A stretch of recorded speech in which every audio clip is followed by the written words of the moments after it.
Hello दोस्तों, मैं बिमला त्रिपाठी खिलौना गा रही हूँ। अहे कमरिया धई के दाबा हो, हे मुनवा के पापा। अहे कमरिया धई के दाबा हो, हे मुनवा के पापा। सासू के बोलाई लेट सासू नहीं आवेली, सासू के बोलाइले त सासू नहीं आवेली। ए अम्मा से नाता तोड़ा हो, हे मुनवा के पापा। आहे मम्मी से नाता तोड़ा हो, हे मुनवा के पापा। आहे कमरिया धई के दाबा हो, हे मुनवा के पापा। गोतिन के बोलाइले त गोतिन नहीं आवेली, गोतिन के बोलाइले त गोतिन नहीं आवेली। गोतिन के बोलाइले त मुँह चमकावेली। ए गोतिन से नाता तोड़ा हो, हे मुनवा के पापा। आहे भाभी से नाता तोड़ा हो, हे मुनवा के पापा। आहे कमरिया धई के दाबा हो, हे मुनवा के पापा। ननद के बोलाइले त ननद नहीं आवेली, ननद के बोलाइले त ननद नहीं आवेली। ए दीदी से नाता तोड़ा हो, हे मुनवा के पापा। आहे दीदी से नाता तोड़ा हो, हे मुनवा के पापा।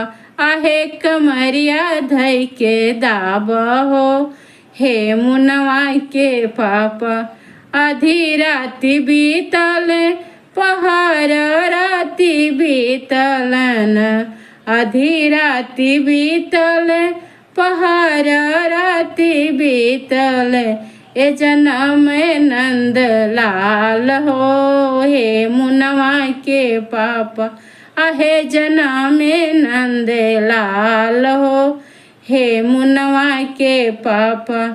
सासू जे आवेली मंगल गावत, सासू जे आवेली देवता मनावत।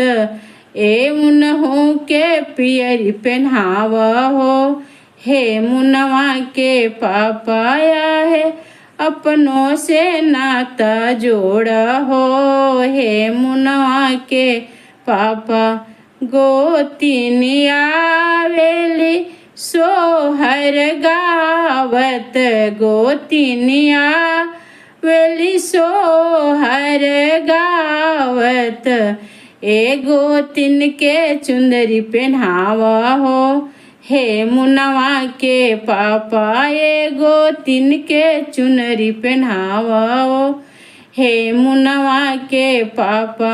ए अपनों से नाता जोड़ा हो, हे मुनवा के पापा।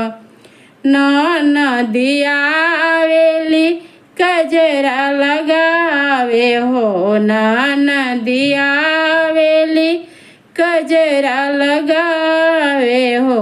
उनहु के कंगन पहनावा हो, हे मुनवा के पापा। आहे दीदी से नाता जोड़ा हो, हे मुनवा के पापा।